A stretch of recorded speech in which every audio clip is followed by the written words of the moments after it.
जय हिंद दोस्तों, आप सभी का स्वागत है फिर से एक नए वीडियो में। जो भी स्टूडेंट बिहार पुलिस, बिहार दरोगा या कोई भी कॉम्पिटिटिव एग्जाम की तैयारी कर रहे हैं तो ये आपके लिए वीडियो है। इसमें कुल 100 प्रश्न है जीके जीएस का और 100 प्रश्न इंपॉर्टेंट है। तो आइए फटाफट रिवीजन करते हैं और एक एक प्रश्न को याद करते चलेंगे। तो ध्यान दीजिए, एक पहला प्रश्न है, जब विलयन क्षारीय होता है तो फिनोल्फ्थेलिन कौन सा रंग देता है? गुलाबी देता है, ध्यान रखिएगा, पहला का बी। अगला प्रश्न है, जब किसी अम्ल और क्षारक के विलयन को उचित मात्रा में मिलाया जाता है तो विलयन की प्रकृति होती है, वो न तो अम्लीय रहता है और न ही क्षारीय होता है। जब अम्ल और क्षारक के विलयन को उचित मात्रा में जब मिलाया जाता है तो वो न अम्लीय होता है और न ही क्षारीय होता है। तो ऑप्शन नंबर ए हो जाएगा। चलिए दूसरा प्रश्न, तीसरा प्रश्न देखते हैं। यदि मृदा क्षारीय हो तो इसे दूर करने के लिए मृदा में क्या मिलाया जाता है? तो इसमें जैव पदार्थ मिलाया जाता है, तभी जाकर वो मृदा क्षारीय दूर होता है। तो चलिए अगला प्रश्न देखते हैं। अगला प्रश्न है चौथा, फ्लोरेसेंट ट्यूब और नियॉन बल्ब में क्या होता है? फ्लोरोसेंट ट्यूब और नियॉन बल्ब में क्या होता है? तो इसमें प्लाज्मा होता है दोस्तों, ध्यान दीजिएगा, चौथा का डी। चलिए अगला प्रश्न देखते हैं। चलिए अगला प्रश्न देखते हैं दोस्तों कि आधुनिक परमाणु सिद्धांत का जनक किसे कहा जाता है? आधुनिक परमाणु सिद्धांत का जनक जॉन डाल्टन को कहा जाता है। ऑप्शन नंबर ए हो जाएगा। अगला प्रश्न है, प्रोटॉन पर कितना कूलम्ब आवेश होता है? तो 1.6 गुने 10⁻⁻19 कूलम्ब होता है दोस्तों। Option number A. चलिए अगला प्रश्न देखते हैं। मेसोन कण की खोज किसने की थी? मेसोन कण की खोज किसने की थी? तो युकावा ने की थी। चलिए अगला प्रश्न देखते हैं। अगला प्रश्न है कि नरोत्तम सिन्हानुक कहाँ के शासक थे? ये कंबोडिया के थे दोस्तों, कंबोडिया के थे। अगला प्रश्न है, ब्रेस्ट लिटोवस की संधि किन देशों के बीच हुआ था? ब्रेस्ट लिटोवस की संधि किन देशों के बीच हुआ था? तो ये रूस और जर्मनी के साथ हुआ था दोस्तों, रूस और जर्मनी के साथ। चलिए अगला प्रश्न देखते हैं। स्टाम्प एक्ट किस वर्ष पारित हुआ था? स्टाम्प एक्ट जो है ना वो 1765 में अमेरिका में पारित हुआ था। चलिए अगला प्रश्न देखते हैं। प्रश्न है दोस्तों कि मानव शरीर में सबसे अधिक मात्रा में कौन सा तत्व पाया जाता है? बताइए, मानव शरीर में सबसे अधिक मात्रा में कौन सा तत्व पाया जाता है? तो ऑक्सीजन पाया जाता है। ऑप्शन नंबर डी हो जाएगा। अगला प्रश्न है, किस प्रकार के ऊतक शरीर के सुरक्षा कवच का कार्य करते हैं? बताइए आप लोग, किस प्रकार के ऊतक है जो शरीर में सुरक्षा कवच का कार्य करते हैं? तो एपिथेलियम ऊतक है। कौन सा है? एपिथेलियम ऊतक है दोस्तों। चलिए अगला प्रश्न देखते हैं। धूल प्रदूषण रोकने के लिए सबसे उपयुक्त वृक्ष है? बताइए, धूल प्रदूषण रोकने के लिए सबसे उपयुक्त वृक्ष कौन है? तो अशोक का पेड़ हो जाता है।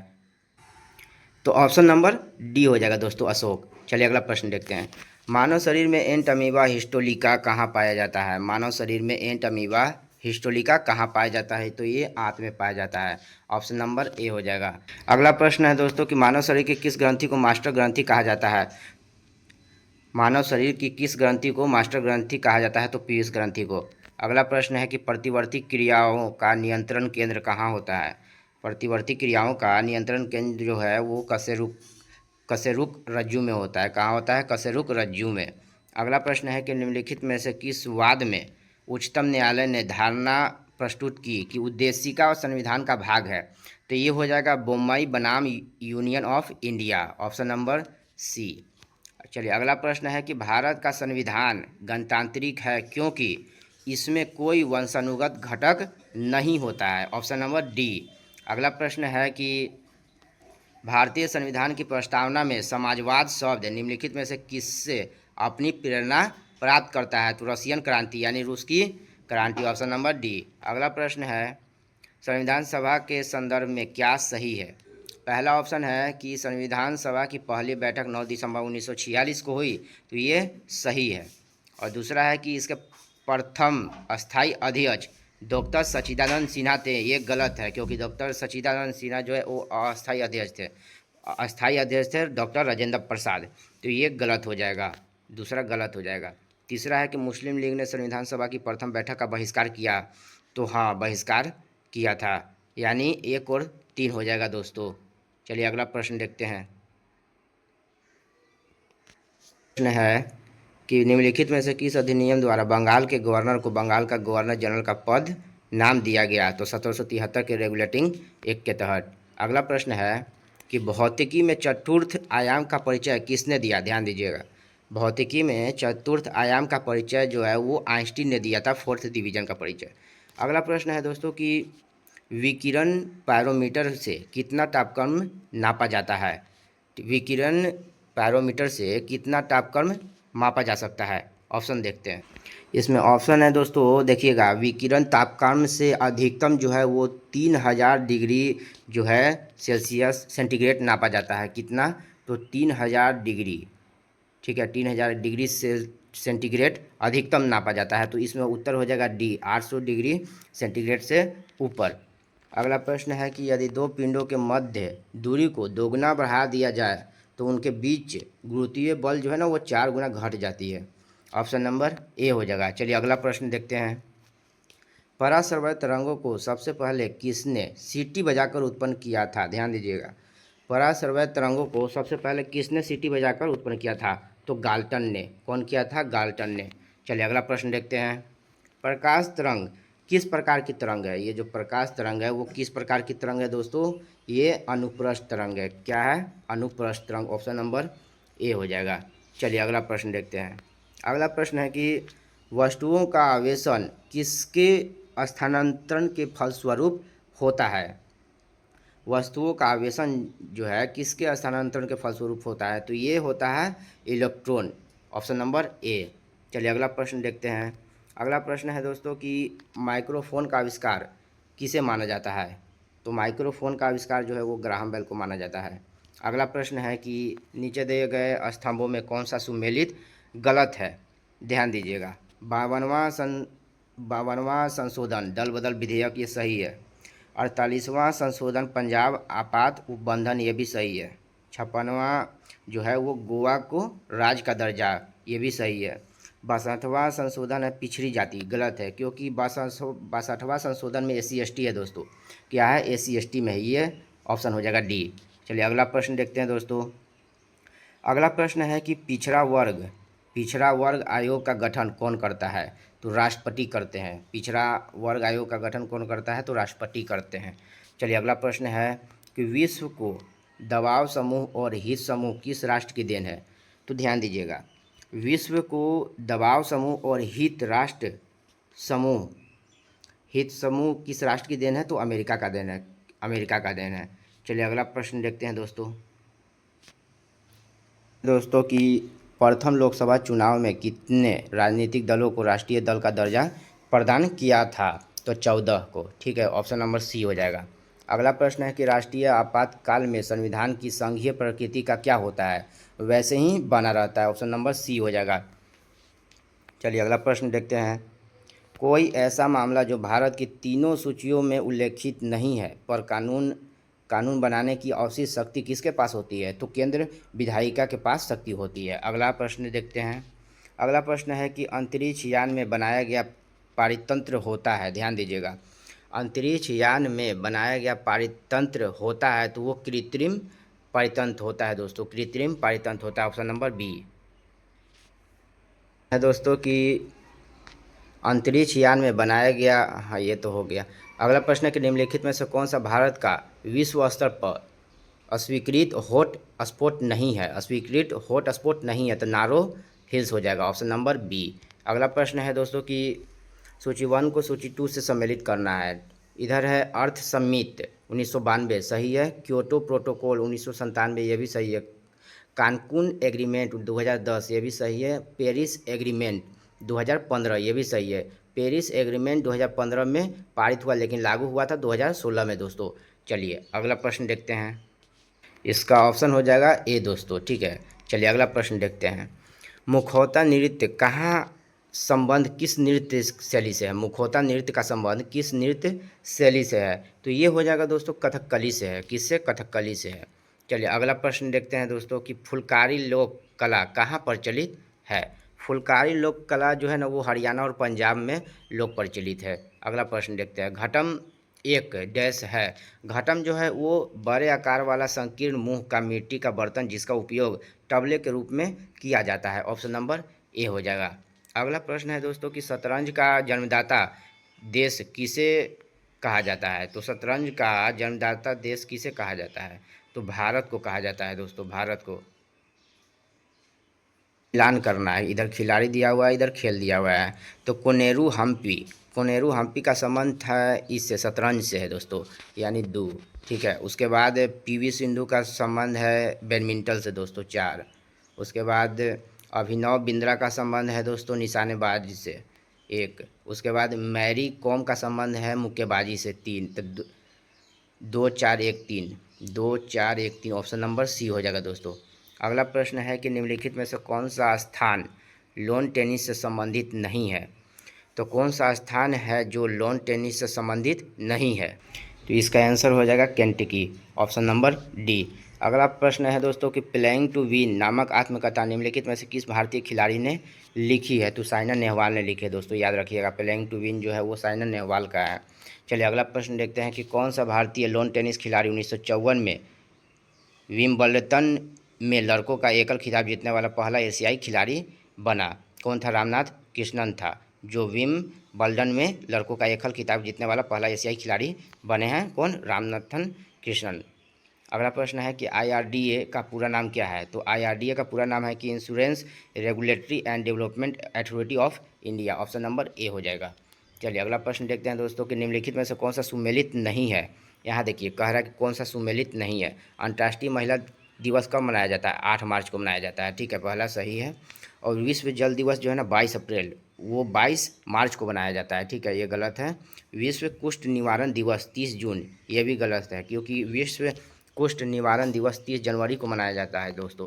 और विश्व कैंसर दिवस 4 फरवरी को मनाया जाता है, ये भी सही है। मतलब कि बी और सी दोनों गलत है। ठीक है, बी और सी ध्यान दीजिएगा कि दोनों गलत है, बी और सी दोनों गलत है। चलिए अगला प्रश्न देखते हैं। तो कि के बिरला फाउंडेशन द्वारा 1992 में साहित्य के क्षेत्र में उत्कृष्ट योगदान के लिए किस सम्मान की स्थापना की गई थी। तो सरस्वती सम्मान के। ठीक है, ऑप्शन नंबर ए हो जाएगा। अगला प्रश्न है कि द्वारिकाधीश मंदिर स्थित है कहाँ। तो मथुरा में है दोस्तों, द्वारिकाधीश मंदिर जो है ना मथुरा में है। चलिए अगला प्रश्न देखते हैं कि प्रसिद्ध पिंजौर गार्डन कहाँ स्थित है। तो प्रसिद्ध पिंजौर गार्डन जो है वो चंडीगढ़ में स्थित है दोस्तों। प्रसिद्ध पिंजौर गार्डन कहाँ स्थित है? चंडीगढ़ में। अगला प्रश्न देखते हैं। अगला प्रश्न है कि इंदिरा गांधी राष्ट्रीय मुक्त विश्वविद्यालय की स्थापना कब हुई थी। तो 1985 ईस्वी में हुई थी। कब हुई थी? 1985 ईस्वी में हुई थी। अगला प्रश्न देखते हैं कि ऑस्ट्रिक भाषा समूह की भाषाओं को बोलने वालों को क्या कहा जाता है। तो निषाद कहा जाता है। कि क्या कहा जाता है? निषाद। अगला प्रश्न है दोस्तों कि निम्नलिखित में से कौन अनौपचारिक समूहों का पुंज है। तो क्लिक, फैक्शन और कोक्स, ये तीनों है। चलिए अगला प्रश्न देखते हैं दोस्तों। अगला प्रश्न है कि निम्नलिखित संचार प्रौद्योगिकियों पर विचार कीजिए। पहला है कि निकट परिपथ टेलीविज़न, ये भी है प्रौद्योगिकी में। रेडियो आवृत्ति अभी निर्धारण, ये भी है। बेतार स्थानीय क्षेत्र नेटवर्क, ये भी है। 1 2 3 तीनों है। अगला प्रश्न है दोस्तों कि निम्नलिखित में से कौन सा आवृत्ति बैंड INST GSAT उपग्रह संचार हेतु उपयोग में नहीं लिया जाता है। तो MF को नहीं लिया जाता है, ऑप्शन नंबर सी। अगला प्रश्न है दोस्तों कि निम्नलिखित में से कौन सा पर्सनल कंप्यूटर का एक भाग नहीं है। तो पर्सनल कंप्यूटर का एक भाग USB नहीं है। ठीक है। अगला प्रश्न है दोस्तों कि डैश एक्टिव मेमोरी का एड्रेस रखता है कौन। तो मेमोरी एड्रेस रजिस्टर रखता है। कौन रखता है? मेमोरी एड्रेस रजिस्टर रखता है। अगला प्रश्न देखते हैं दोस्तों। अगला प्रश्न है कि सममंडल की औसत ऊंचाई धरातल से कितने किलोमीटर तक पाई जाती है। तो 60 किलोमीटर तक पाई जाती है, ध्यान रखिएगा। अगला प्रश्न है कि आर्द्रता का मापन सामान्यतया डैश से किया जाता है। तो आर्द्रता का मापन जो है सामान्यतया किससे किया जाता है। तो ये जो है शुष्क तथा आर्द्र बल तापमान से मापन किया जाता है। ठीक है, शुष्क तथा आर्द्र बल तापमान मापन से किया जाता है। देश के द्वारा चक्रवात ताउते का नामकरण किया गया था। तो म्यांमार के द्वारा किया गया था। चलिए अगला प्रश्न देखते हैं। निम्नलिखित में से किस क्षेत्र में भूमध्यसागरीय जलवायु प्रचलित नहीं है। निम्नलिखित में से किस क्षेत्र में भूमध्यसागरीय जलवायु प्रचलित नहीं है। ऑप्शन देखते हैं। का उत्तर हो जाएगा दोस्तों पंपाज। क्या हो जाएगा? डी ऑप्शन हो जाएगा पंपाज। अगला प्रश्न देखते हैं कि निम्नलिखित में से कौन सी उत्तरी अमेरिका की द ग्रेट लेक्स में नहीं शामिल है। तो द ग्रेट लेक्स में नहीं शामिल है तो विक्टोरिया हो जाएगा दोस्तों, ऑप्शन नंबर डी हो जाएगा। चलिए अगला प्रश्न देखते हैं कि निम्नांकित में से कौन सी जलधारा उत्तरी अटलांटिक महासागर में प्रवाहित नहीं होती है? तो गल्फ स्ट्रीम दोस्तों, ऑप्शन नंबर ए हो जाएगा। अगला प्रश्न है दोस्तों कि मृदा अभिलक्षण का निम्नलिखित में से कौन सा युग्म सही है? तो पहला ऑप्शन है कि बलुई सूक्ष्म कणों का अनुपात अपेक्षाकृत अधिक होता है। तो ये गलत है दोस्तों, क्योंकि अपेक्षा अधिक नहीं होता है, ये कम होता है। मृण्मय स्थूल कणों का अनुमान अधिक होता है, अधिक नहीं होता है दोस्तों, निम्न होता है। यानी दोनों में से कोई सही नहीं है, न एक न दो। ऑप्शन नंबर बी हो जाएगा। चलिए अगला प्रश्न देखते हैं। केरल से गुजरने वाले अक्षांश देश से भी गुजरता है, तो तमिलनाडु से भी होकर गुजरता है दोस्तों। अगला प्रश्न है, निम्नलिखित में से कौन सी हिमालय की दूसरी सबसे ऊंची चोटी है? तो K2। पहला है माउंट एवरेस्ट, दूसरा है K2। तो ऑप्शन नंबर हो जाएगा डी। चलिए अगला प्रश्न देखते हैं दोस्तों कि गंगा का मैदान किन दो नदियों के बीच फैला हुआ है? तो गंगा का मैदान जो है वो घग्गर और तीस्ता नदी के बीच में फैला हुआ है। ऑप्शन नंबर बी हो जाएगा। चलिए अगला प्रश्न देखते हैं दोस्तों। चलिए अगला प्रश्न है दोस्तों कि निम्नलिखित युग्म में से कौन सा युग्म सुमेलित नहीं है? इधर स्थानांतरण दिया हुआ है, इधर राज्य दिया हुआ है, तो इसमें से कौन सा गलत है वो पहचानना है। तो पोंडू जो है वो कहाँ है? ओडिशा में है, सही है। मासा जो है हिमाचल प्रदेश, ये गलत है क्योंकि मासा जो है वो मध्य प्रदेश में है, ठीक है। पूनम केरल में है, झूम कहाँ है? असम में है, यानी ऑप्शन नंबर हो जाएगा बी। अगला प्रश्न देखते हैं दोस्तों। निम्नलिखित में से कौन सा कथन सही है?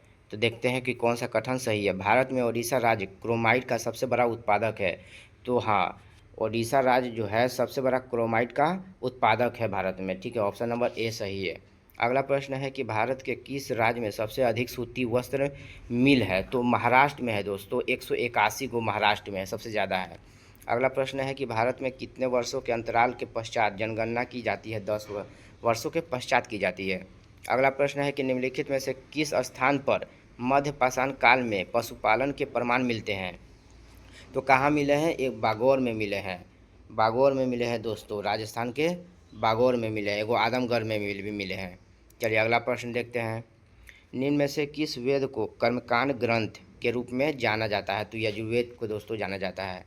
अगला प्रश्न है कि महान विद्वान अश्वघोष किस शासक के समकालीन थे? वो कनिष्क थे, और कनिष्क के गुरु भी थे अश्वघोष, तो कनिष्क के समकालीन थे। अगला प्रश्न है कि विंध्य शक्ति डैश वंश के संस्थापक थे? ये वाकाटक के थे संस्थापक। विंध्य शक्ति जो थे वो वाकाटक के संस्थापक थे। अगला प्रश्न देखते हैं। ने नौरोज नामक प्रसिद्ध फारसी त्यौहार की शुरुआत की? तो फारसी त्यौहार की शुरुआत जो है वो बलबन ने किया था। ऑप्शन नंबर ए हो जाएगा दोस्तों।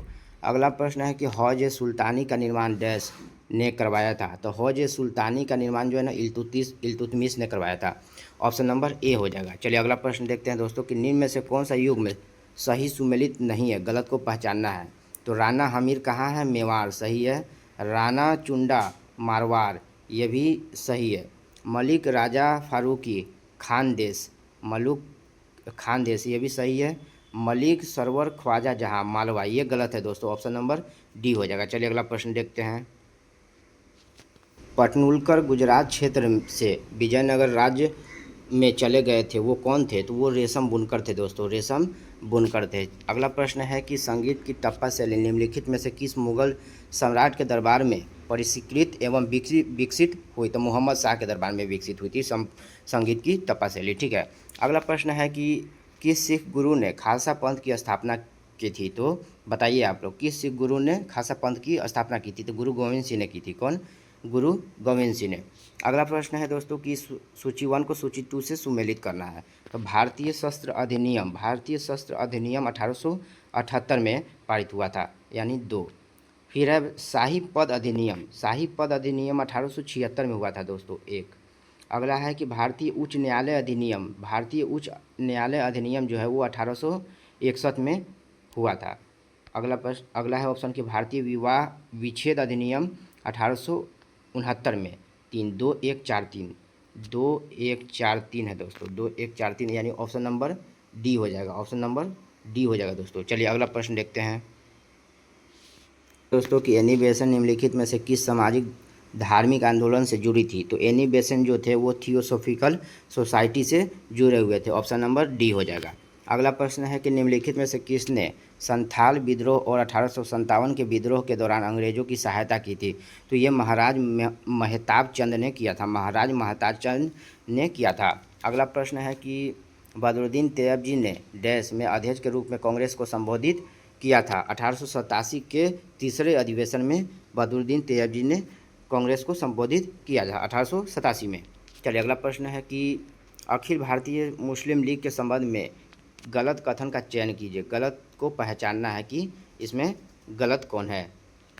तो पहला ऑप्शन है कि मुस्लिम जमींदारों और नवाबों के एक समूह ने अखिल भारतीय मुस्लिम लीग का गठन किया है, ये सही है। अखिल भारतीय मुस्लिम लीग की स्थापना वर्ष 1906 में ढाका में हुई, ये भी सही है। मुस्लिम लीग ने बंगाल के विभाजन का विरोध किया, ये गलत है दोस्तों, कि विरोध नहीं किया था। चौथा है कि इसने मुसलमानों के लिए पृथक निर्वाचन मंडल की मांग की, ये भी सही है। ऑप्शन नंबर सी हो जाएगा दोस्तों, ये गलत है, ऑप्शन नंबर सी गलत है। अगला प्रश्न है कि योग आंदोलन के बाद महात्मा गांधी के मुकदमे की सुनवाई करने वाले न्यायाधीश का नाम क्या था। न्यायाधीश का नाम बताना है। तो वो न्यायाधीश थे न्यायमूर्ति CN ब्रूमफील्ड थे। क्या न्यायमूर्ति CN ब्रूमफील्ड थे। चलिए अगला प्रश्न देखते हैं दोस्तों कि निम्न में से कौन भारत में अंतिम वायसराय थे। तो लॉर्ड माउंटबेटन थे। अंतिम वायसराय कौन थे, लॉर्ड माउंटबेटन थे। अगला प्रश्न है दोस्तों कि निम्नलिखित में से कौन सा लक्षण भारतीय अर्थव्यवस्था का नहीं है। तो प्राकृतिक संसाधनों की कमी नहीं होगा, यहाँ अधिकता होगा, और ये भी ऑप्शन जो है अधूरा है, तो यानी ऑप्शन नंबर डी। चलिए अगला प्रश्न देखते हैं दोस्तों कि भारतीय अर्थव्यवस्था ने किस वर्ष में सर्वाधिक समृद्धि दर प्राप्त की थी। तो भारतीय अर्थव्यवस्था ने किस वर्ष में सर्वाधिक समृद्धि दर प्राप्त की थी, 2010 से 11 में, ऑप्शन नंबर सी। अगला प्रश्न है दोस्तों कि निम्नलिखित में से कौन सा आर्थिक विकास का प्रमुख कारक नहीं है, प्रमुख कारण नहीं है। निम्नलिखित में से कौन सा आर्थिक विकास का प्रमुख कारण नहीं है। तो पूंजी का संचय एवं तकनीकी सुधार, ये है। जनसंख्या में परिवर्तन है। विशेषीकृत क्रियाओं या गतिविधियों में श्रम विभाजन भी है। लेकिन तकनीकविद एवं नौकरशाही नहीं है दोस्तों, तकनीकविद एवं नौकरशाह नहीं है, ऑप्शन नंबर डी। अगला प्रश्न है दोस्तों कि भारत में गरीबी की रेखा से नीचे रहने वालों का प्रतिशत है। तेंदुलकर समिति के अनुसार ये लगभग 21.9% हो जाएगा दोस्तों, लगभग 21.9%। अगला प्रश्न है दोस्तों कि वह कौन सा वित्तीय वर्ष है, वह कौन सा वित्तीय वर्ष है जिससे सार्वजनिक उद्यमों में विनिवेश आरंभ हुआ। तो 1991 से 92 में। अगला प्रश्न है दोस्तों कि भारत में ट्रेजरी बिल बेचे जाते हैं। तो भारतीय रिजर्व बैंक के द्वारा दोस्तों, भारतीय रिजर्व बैंक के द्वारा ट्रेजरी बिल बेचे जाते हैं। अगला प्रश्न है दोस्तों कि निम्नलिखित प्रस्तावों में से किसका संदर्भित संबंध संघीय बजट से है। तो इसका उत्तर हो जाएगा दोस्तों कटौती प्रस्ताव हो जाएगा, कटौती प्रस्ताव, ऑप्शन नंबर सी। अगला प्रश्न है कि भुगतान संतुलन में सन्निहित होता है, भुगतान संतुलन में सन्निहित होता है क्या। दृश्य व्यापार भी होता है, अदृश्य व्यापार भी होता है, ऋण भी होता है, यानी ऑप्शन नंबर डी हो जाएगा, सभी होता है। 7 दिसंबर 1942 को श्री योगेंद्र शुक्ल को कहाँ लाया गया था। तो 7 दिसंबर 1942 ईस्वी को योगेंद्र शुक्ल को बक्सर लाया गया था दोस्तों। अगला प्रश्न है कि भारत छोड़ो आंदोलन के दौरान खुफिया रेडियो किसने प्रारंभ किया। आप लोग बताइए कि भारत छोड़ो आंदोलन के समय में खुफिया रेडियो किसने प्रारंभ किया था। तो उषा मेहता ने, ऑप्शन नंबर ए हो जाएगा। चलिए लास्ट प्रश्न है 100 जयप्रकाश नारायण को राष्ट्रीय स्तर के नेता की पहचान किस संदर्भ में मिली थी। आप लोग बताइए, जयप्रकाश नारायण को राष्ट्रीय स्तर के नेता की पहचान किस संदर्भ में मिली थी। तो भारत छोड़ो आंदोलन के समय में मिली थी दोस्तों, भारत छोड़ो आंदोलन के समय में मिली थी। तो चलिए अगला सेट हम ग्रुप में डाल देते हैं। अगर आप लोग ज्वाइन नहीं किए हो टेलीग्राम ग्रुप या व्हाट्सअप ग्रुप पे, तो आप लोग ज्वाइन कर लो। अगला नेक्स्ट सेट हम वहाँ पे डाल देते हैं। साथियों मिलते हैं नेक्स्ट वीडियो में। जय हिंद।